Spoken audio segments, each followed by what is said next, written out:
Nyrail and the Renegades. Unfortunately, when I was working at my house last time, it kind of burnt down. So I am. Oh, yeah, I haven't played this in a while.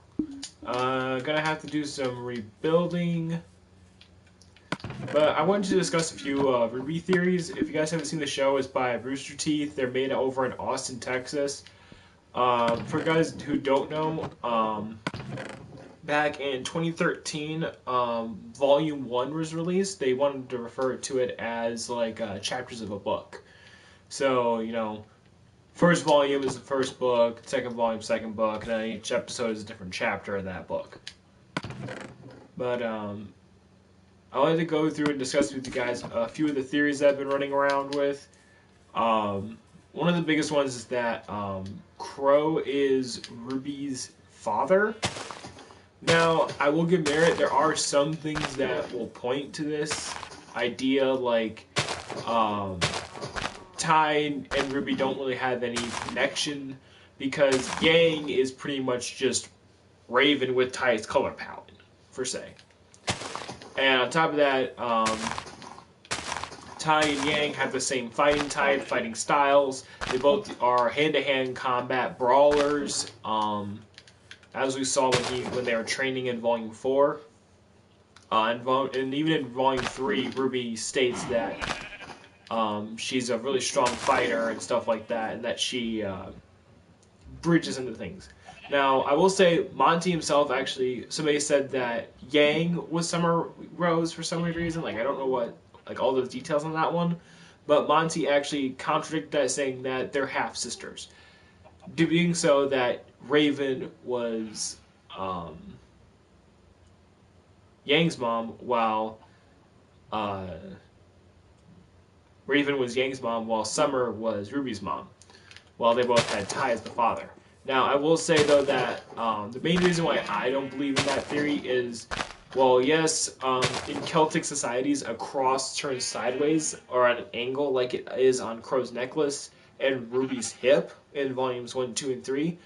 It does show, like, oh, well, they both wear crosses, yes, but if you know that the cross turned sideways is actually meant as a symbol of mourning, that they've lost someone that they cared about. Now, granted, people are like, oh, well, that means that Summer and Crow were together. It doesn't mean that. What it actually means was that they spent like 4 years in high school together. They went out on multiple missions together. So Crow and Summer, along with Ty and Raven, would have been very close, not only as teammates, but also as you figure out in Volume 3 and 4 and into 5, that they kept, Ozpin shared a secret with them, and then they went off from there.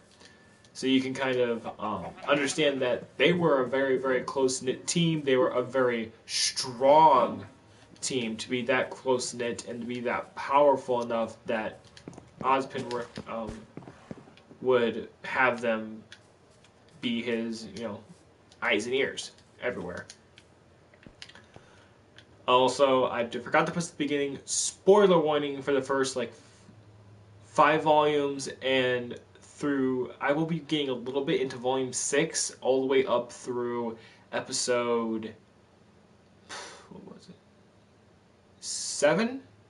Yes, as of this time right now of the filming of this video, RWBY Volume 6 episode, or Chapter 7 has been released. And I may delve a little bit into that with how things progress through the storyline, but I'm going to try and not do that just for, sanity purposes, because I don't want to have everyone start yelling at me about, oh, well, you got into spoilers, you didn't warn us, and everything like that. So it's okay, I'm giving you guys full warning right now then.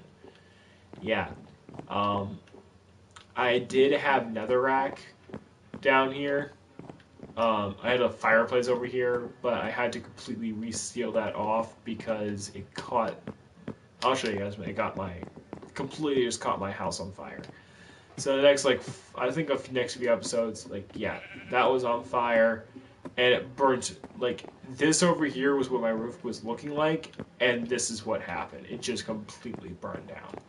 Now, I don't know if it's because the redstone was the blocks that was activated that was doing that. I don't know. I haven't seen that happen before, but if someone could leave a comment, like just let me know, please. I do not know. But anyway, back on topic. Lovely.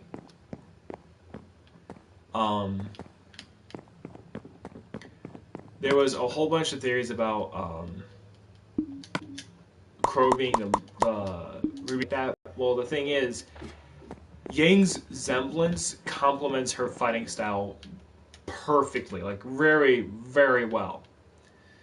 So, of course, she'd want to be a close-range brawler so then she could, take advantage of the fact that she deals back double damage whenever she takes damage. And even when she, we say Super Saiyan, when her eyes turn red, her hair catches on fire, she goes even further beyond that to deal even more damage. So, like, she had to be a close-range brawler. She just really had to be. Now, if you look at RWBY, her semblance is speed. She's more about being quick, maneuvering about the battlefield, very fast, not getting hit. She's, think of her as like an MMO, like a dodge tank. She does not like getting hit. She just wants to be, poking at a distance, dealing damage, and if she has to, she will get close with her scythe in order to deal extra damage up close. So because of that, you can kind of see how... why she chose Crow as the person to follow, because he wields a scythe. He's going to be the one that be... also, he kind of has this kind of, I don't know, like, air about him that everyone knows him as the dusty old Crow. And most people have referred to him as RWBY's hero legend of an uncle. Now, granted, they're not actual uncles, but it's one of those things where I don't have any brothers at all. If you guys don't know about me, I don't have any brothers whatsoever. But I have guy friends that are so close that I consider them my brothers, like family. So even though... like, that's why you can kind of see that. If you've been through this kind of scenario, you understand that, yeah, we may not be actually related, but they're as close to family as you can get without actually being blood. So that's why Crow and RWBY both wield scythes and everything like that, is because they have the same kind of fighting style. Crow uses his semblance, his misfortune, as sort of a catalyst. That he can actually crank it up to dial it up really much to 11, and that's when he can really deal some really, really devastating stuff. He actually, that's the reason why during the fight again in Volume 4, remember, spoiler warning, guys, in Volume 4, that is why he doesn't like RWBY or Jean or anyone getting in his fight with Tyrion, is because he was actually manually overclocking his semblance to crank it up to 11 so that it would deal more damage. It would be more damaging when he was fighting Tyrion. Like, he wanted to put Tyrion in the dirt. He was trying to kill Tyrion. So because of that, he wanted to have everything, he wanted his semblance cranked up to 11 so that he'd be able to give as much bad luck as possible to Tyrion. And if you guys have seen it, it kind of backfired on him a little bit, but he got through it. He was fine. So it kind of did backfire on him a little bit, but you have to understand that he's one of the guys that doesn't get into a fight unless he absolutely knows for sure that he can pull himself out of the fight. And even then, he will actually jump in the way, or he has jumped in the way a couple of times in order to save someone. Like, where did my bed go? In Volume 4, when he fought Tyrion, he jumped in the way to save RWBY from Tyrion's poison attack because he had completely depleted her aura. Now, one thing I always thought was interesting was that people were like, oh, well, and one thing I thought was interesting was that people were like, oh, well, if your semblance can only fire if you have aura, but as far as I know, and I've seen like almost every single second of RWBY content, whether it's RWBY or podcast related or anything like that. On the show RWBY, I have seen almost all of it, and I don't remember them making mention that semblances consume aura, because then Crow would always be depleted because his semblance is always there, and it's just always. Well, I guess people could say that's like, oh well, it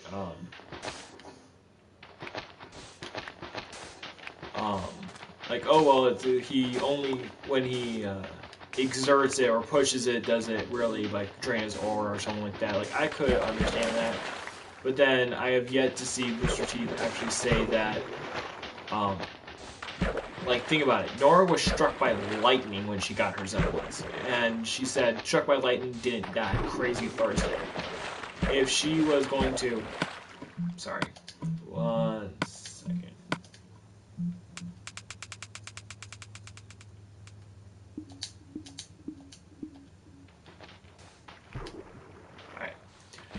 If she didn't have her aura, she would have died. But the thing is, her semblance kicked in and saved her. Now, granted, it could be, oh well, some of them it does do that, some people it doesn't.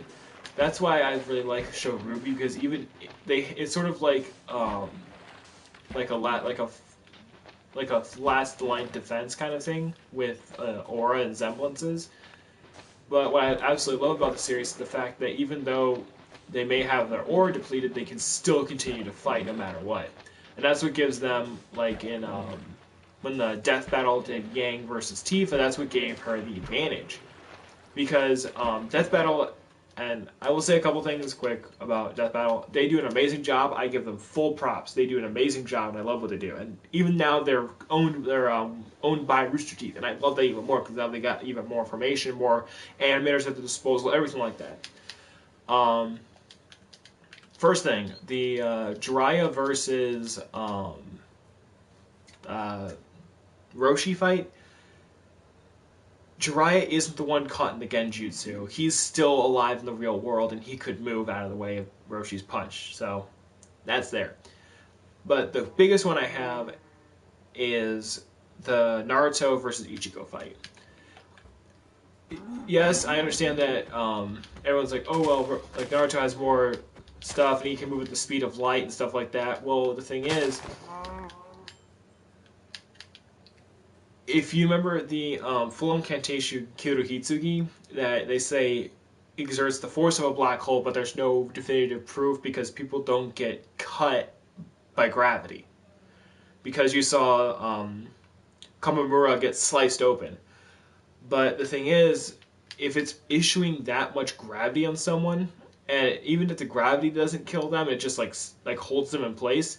If there's even a single speck of dust in the air, it's going flying towards the center of that gravity at the speed of light, if not right around the speed of light. Because of that, it's like a bullet. Bullets may not be very big, but because their speed is what makes them so deadly. And even we've done calculations with there's a guy in Russia who stuck his head inside of a particle accelerator, which was having particles flying around at pretty darn close to the speed of light, if not at the speed of light. Stuck his head in there and had an atom go coursing right through his skull, and it just shredded and hemorrhaged everything in its path. Now, because of that, you can kind of say, okay, well, a speck of dust is a little bit more than a single atom coursing through someone's skull. But the one thing I always thought was hilarious was this is the last thing I'm going to say about this before I get back to Yang and everything like that, was that they put that Ichigo, they forgot to mention that when Ichigo used his Getsuga Tensho after Fullbring, he did change the weather. Naruto and Sasuke, yeah, they changed the weather. I will give you full props. They did that, yes. But the one thing that I don't think they accounted for was the fact that after Fullbring, Ichigo, it was I'm trying to remember the Sasuke versus Naruto fight. Like, just the amount of energy that was there created, like, blew apart the weather. Like, they were in the clouds, and then the clouds were just vaporized to the side. Now, I will give them full props. That is completely accurate. Ichigo has that same capacity post full bring with his normal Getsuga Tensho. So, I give them full props, and I would love to like sit down with them at RTX and just talk with them about that, because they have gone back on some of their stuff in the past. Like, I think it was the 100th episode, 200th episode that just came out. It was Mario versus Sonic again, and this time Sonic lost because Mario their cannons had changed enough that Mario could react at the speed of light. Now, I'm not saying that Mario could react to the speed of light to counteract Sonic, but I'm not saying that Naruto wouldn't put up a good fight against Ichigo. I'm just saying that Ichigo's durability. They say in the anime that, oh, well, he just put all of his, he just channeled all of his reishi into brute strength, increasing the strength of his hands, arms, legs, stuff like that. That's how he was able to beat Aizen. That's not true. What actually happened was, the only reason why Aizen was able to hurt him at last was because he had actually transformed again to get to the high rankings of the next, like they has Aizen quotes, 2D items cannot interact with 3D items because, you know, third dimension is on a different plane of existence. Same thing that they could not hurt him unless they brought. That's the only reason why they couldn't sense him unless he brought his power down to their level, and that's why everyone was like, you know, running away from Aizen. Because like, okay, he's super powerful, we can't beat that. Ichigo wasn't one level above where Aizen was there. He was actually 2 levels above that, because Ichigo has never been one to fully control his powers. He has, even at the end of the series, I've read the manga all the way to the finish, he doesn't have full control over all of his powers. He has enough control to push himself to win. And even if you guys do understand this, one of the key factors that most people don't realize is that the Getsuga Tensho technically is not Zangetsu's ability. Because if you guys look at the actual anime and the manga and everything like that, and you read all the stuff, when Ichigo uses his Shikai for the first time, he doesn't say anything about condensing his power or anything like that. Because, Hyorimaru is, for Pete's sake, Reign Over the Frosted Heavens Hyorimaru. And it's because his Frosted Heavens, ice, deity, dragon, whatever. In Zenbon Zakura in Zenbon Zakura, it was Scatter Senbon Zakura, or Scatter Senbon Zakura Kageyoshi, which is when his blade shatters into rose petals that he's able, or sakura blossoms that he's able to maneuver through the air. Ichigo's was, he actually says to Zangetsu, the old man Zangetsu says to him, now stand and shout your defiance. And then Ichigo stands his ground, shouts Zangetsu, and then swings his Shikai at Urahara. His ability is always about beating the odds. No matter what the odds are, he will always defy the odds and win. No matter if he gets beat to a pulp, he will always come back. Which is a lot like Goku, if you would think about it that way. I'm giving you, and I know people are giving me like a lot of like flack and everything like that because I'm comparing a whole bunch of people from a whole bunch of series. But anyway, back to RWBY. I will give full props where full props are due, and I love the fact that Rooster Teeth is expanding their repertoire of who they have in their lineup for building stuff and creating things in their how should I say this? Who's building stuff and creating their content? That was it, content. I tell I don't have a script at all, so I'm just coming out, just saying this all off the top of my head. But I believe we're actually, and so far we know Yang's is just double. I wouldn't say it's revenge, but it's more like giving someone their dues. It's doubling down on a single attack to deal as much damage as possible to an opponent. And a lot of other people have abilities something like that. Like, out of all the people we know, their semblances, Nora is super strong when she absorbs electricity, and she can actually produce electricity and channel it to her muscles, but she has to... the side effect is that she actually, as we all know, eats sweets out the wazoo. She eats as much sugar as possible, because that's what's going to transfer instantly into energy. And the thing is, she just eats so much, and she doesn't have a crash because her body absorbs the electricity that's given off by her body converting it. She absorbs she absorbs the electricity and then is able to then contain it in her body and then distribute it to her muscles in order to make herself explosively strong. Now, there are a couple other things that will probably happen in the series moving forward, and I'm absolutely loving this way that Rooster Teeth is doing Volume 6 so far, where they're kind of taking a step back and giving it more of the Volume 4 lore treatment, where we're not figuring out more about the world of Remnant, really, because the world of Remnant was really explained in Volume 4 with Koa Menagerie, how we saw a bit of Atlas with Weiss. We have not seen Vacuo yet. I would love to see Vacuo soon. But we saw Haven Academy.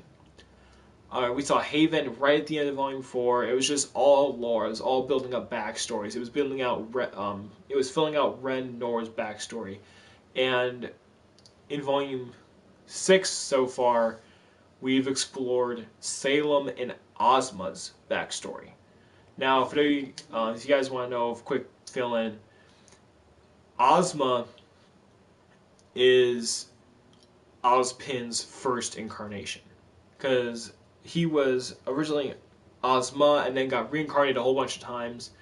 On the first reincarnation, he ended up with Salem, and there's a whole spiel about that, but what I'm saying, trying to fast forward through some things to get to what I'm trying to say is, I love the fact that they brought in the kids into Ozma's life, and that's why he kind of like Dumbledore with his brother.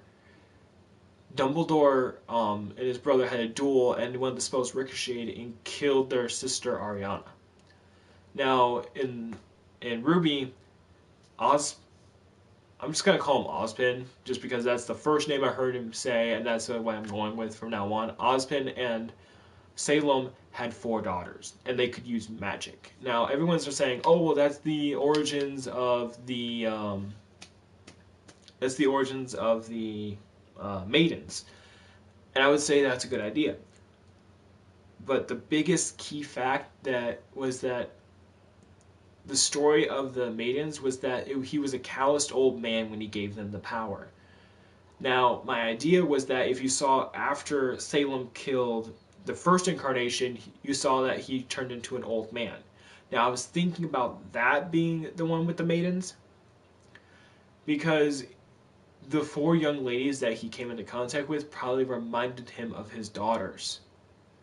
And that's what brings so much more depth to the character to me, is that Ozpin is in pain. He's tired of fighting, because every single time he fights, people end up getting hurt, and he's tired of having to push himself day after day after day to try and get a little closer to bringing the world together. But the problem is that he can't tell anyone, because if he told everyone the secret about Salem, they would start freaking out, everything would go completely haywire, Salem, the Grimm would take over. I actually do have a theory on my own, which is that even though Salem I think Salem actually created a big chunk of the Grimm we see, because a lot of the Grimm we see in the in the Ozma line is just Nevermores and Beowulfs. We don't see anything else besides that. Instead, what we have now, and this is why I think Salem created them and why there was a sort of inversion to them and a complexity to the Grimm now, is because each one of them is now specific to a continent. Like Nevermores and Beowulfs you can find in Anima, you can find them in Vale, you can find them, I believe, everywhere. They're sort of like the Burger King or the McDonald's. You can find McDonald's all over the US, you can find them in China, you can find them all over Europe, you can find McDonald's all over the place. They may not be as common in Europe as they are here in America, but you know, where it starts, where it's going to explode first. So, what I'm saying is that the Grimm may have been created because Salem's castle is over the Grimm pool. Now, the Grimm crawling out of that, she could alter them. That's how we got those telekinetic communicating jellyfish. You had the Borbitucks, the King Taijitus, the Urusai, the Griffins. You had the Wyvern. By the way, in Volume 3, that was not a dragon that we saw. That was actually a Wyvern. The reason why there's the big difference is that the Wyverns, dragons have 4 legs. They have 4 legs. Not only do they have like 4 legs, F-O-U-R legs, they have 4 legs, F-O-R-E legs. So they actually have, where wyverns have back legs, hind legs, and then they have, like bats, they have opposable thumbs on their wings that help them kind of climb, and that's what you see that the Grimm doing. They were, well, you could probably think of it as like a giant reptilian bat. That's pretty much what a wyvern is. And with a long tail, and that's pretty much what you saw in Volume 3, was a giant, Grimm, reptilian-looking bat. Now, from this, we can kind of take into effect that, jeez, they really made this complicated.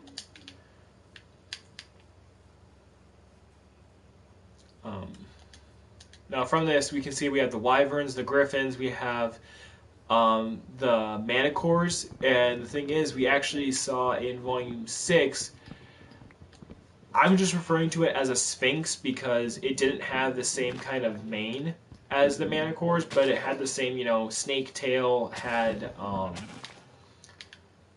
the same kind of snake tail, the same fire breathing ability. So I'm just gonna call it a sphinx. I don't know if it was like a gendered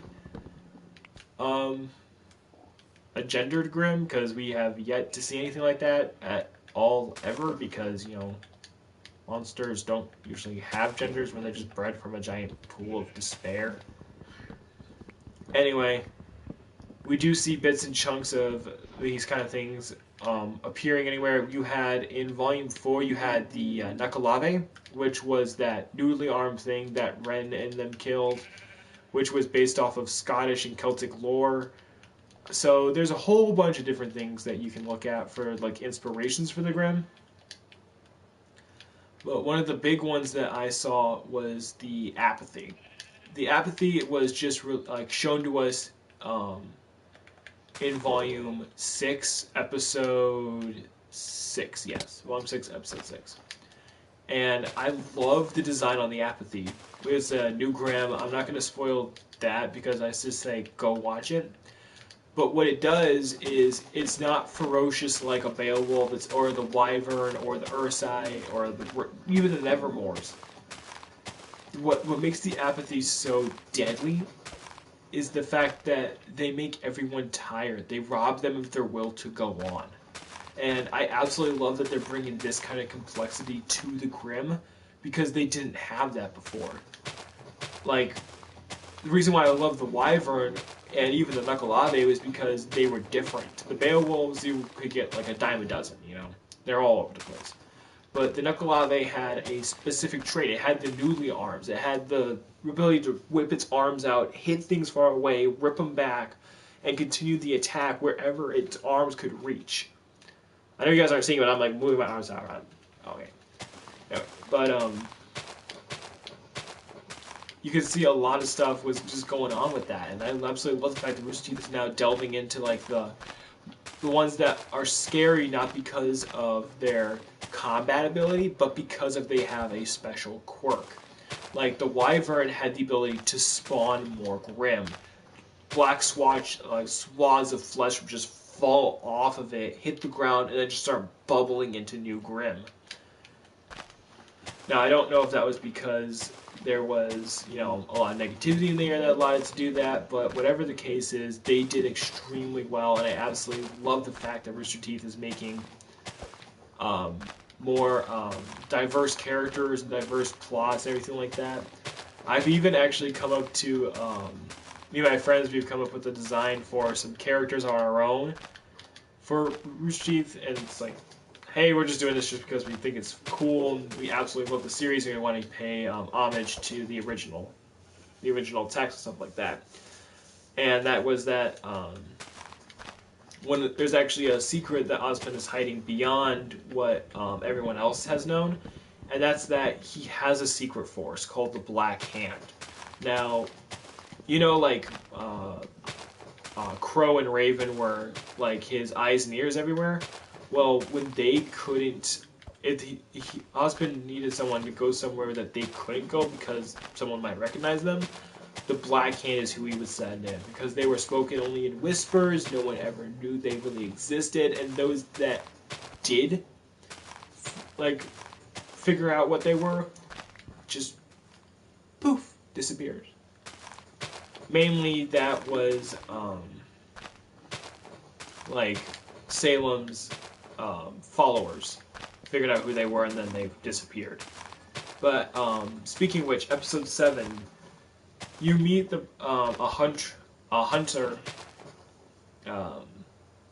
huntress called the Grim Reaper, and it is terrifying that they live up to the title. And I know you're thinking like, oh, the Grim Reaper, that they kill Grimm. It's like, yeah, they were so good at killing Grimm. They dual wielded scythes, and the ability of those scythes was absolutely insane. And I absolutely love that they did that with the show. They gave depth to the characters, and even then, once that Grim Reaper was attacked by 4 people, it took me a second watch through, but I figured out who the person who attacked the Grim Reaper was. So, they were a faunus, they were a crocodile, and they carried around a clock and 2 pirate cutlasses as their weapon. Now, I know a lot of people don't... kids these days watch like Hook and stuff like that. But one of the things I thought was awesome was the fact that if you actually remember the original Peter Pan, there was a crocodile in Peter Pan that took Hook's hand with a clock on it. Hook was all like very peculiar about the time of day and everything like that, so he always carried around a giant clock with him. Well, when the clock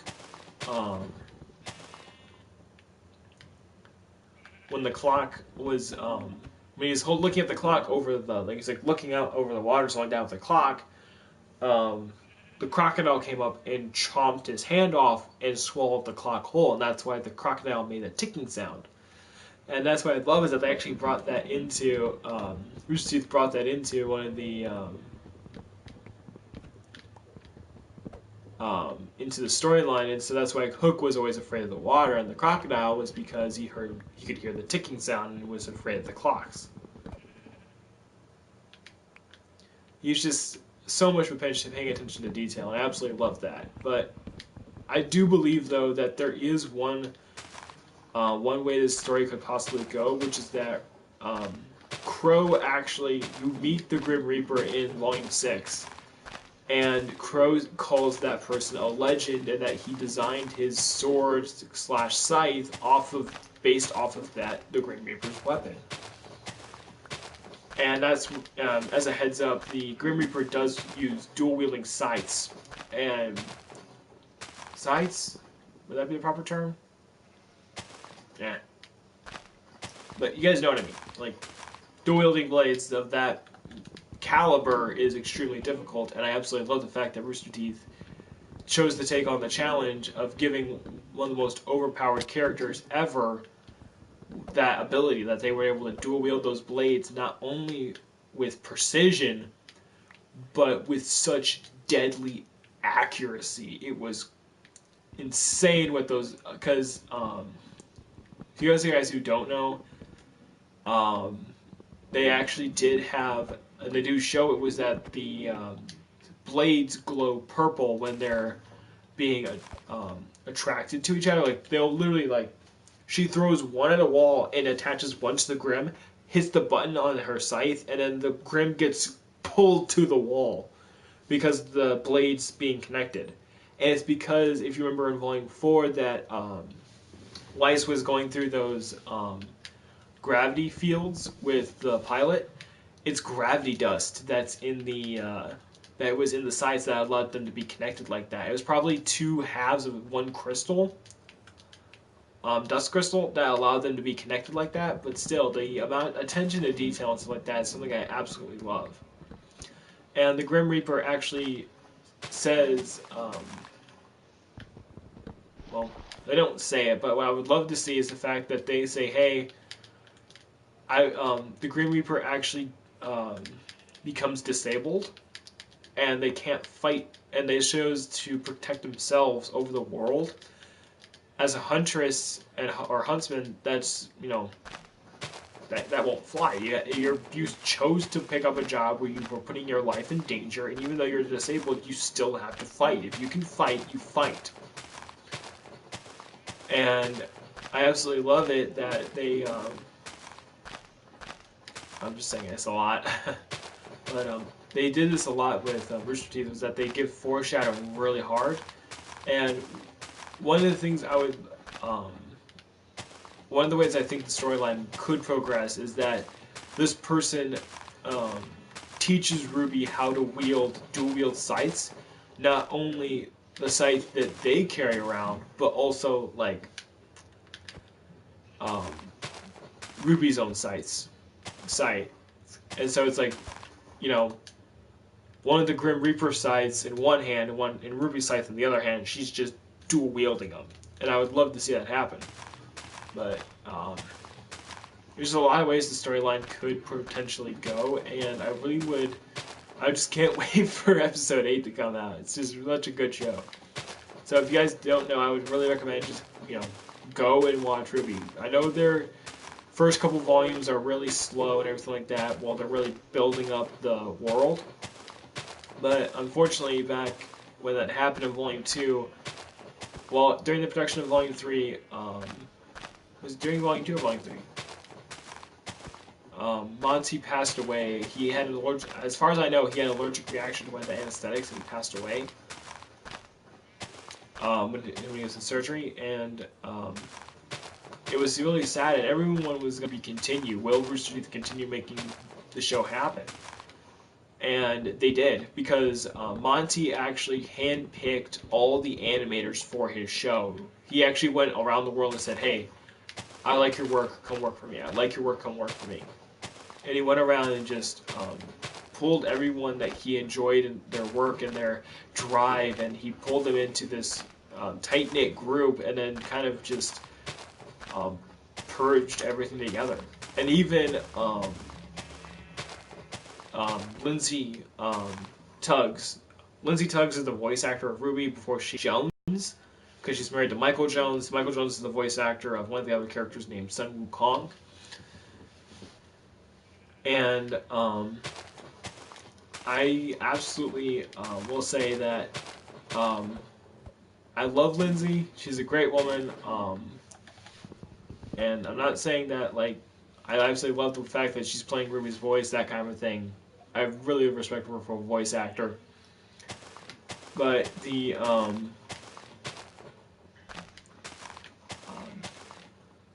it's just hard to put into words how much this show really means to me. About one of my friends showed this, put this show into my, like, showed me RWBY and stuff like that, and I kind of put it over on the side for a little bit until Volume 2 came out, or like right before Volume 2 came out, and then I started watching it. And I just absolutely fell in love with the show because it's kind of like FNAF, where they give you some things, but the pieces just don't fit correctly. And then it's like, okay, we're going to give you more pieces of the puzzle, but they're going to have open ends and stuff like that, so you're going to have to wait till next one to fill in, until we give you more pieces to fill everything in. And to what we probably thought was just going to be, you know, a 200 piece puzzle, in Volume 3 they just start give you a whole bunch of pieces and just say, okay, here's a whole bunch of information. You're see it about 200. It's more going to be probably closer to 2,000 pieces. And right now, try to figure this out. So people start theorizing. People start playing ahead for volumes 4, 5, and now into 6. There's a whole bunch of stuff going on. And this show is just really, really cool that it's just that deep with the lore. And the character design goes so far that even now I'm not joking when I say this. I've watched volumes 1 through 5 at least 40 times at this point. And even then, I'm still picking up on minor details in the background that still foreshadow stuff that happened later. Like, I've rewatched it just a little while, like a few days ago. And one of the first things I noticed was the fact that, and I bet a whole bunch of people saw this, but if you look at the ships in Volume 2 and in Volume 3, Volume 2, they're mainly closer to the school, but in Volume 3, they're stationed around the Colosseum, but the one in particular that had Roman Torchwick in it was actually closer to the forest. And because of that, that's why the Grimm mainly spawned, like, sure enough, like, oh, the forest, Grimm are going to come out of the forest, yes, but the thing is, if you look at the precise amount and type that came out of there, it was a lot denser than what you normally see, being mainly of Beowulfs. And because Roman Torchwick, if you know, I'm going off on a tangent here right now, guys, I know.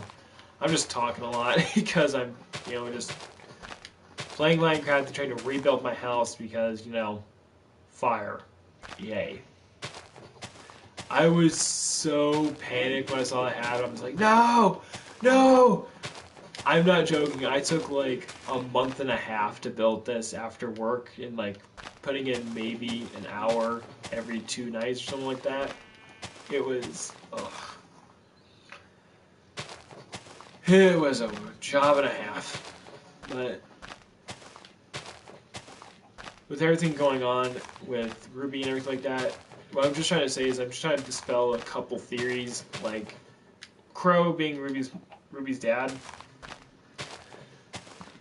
It just makes more sense because Yang's semblance makes her more of a close-range brawler, therefore she'd want to be a close-range brawler like her father.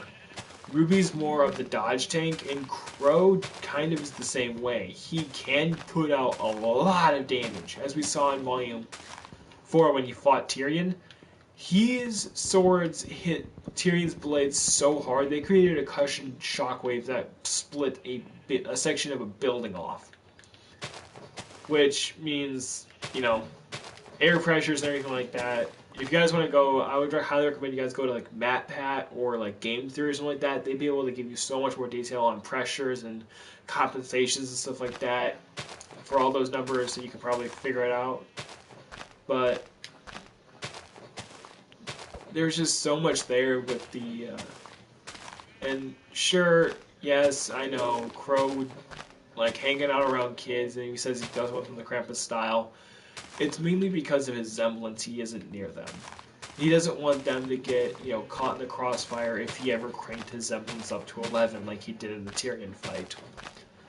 But as you saw, it was more detrimental because, yeah, it's going to be bad luck if Crow dies, and, you know, the bad guys get a kill under the belt.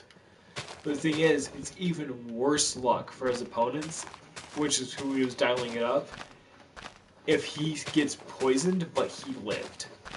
And that's what I love, is that just like that attention to detail with so much stuff with Rooster Teeth. Now, a couple things I will say before I close this out is that, because I'm hitting 45 minutes right now.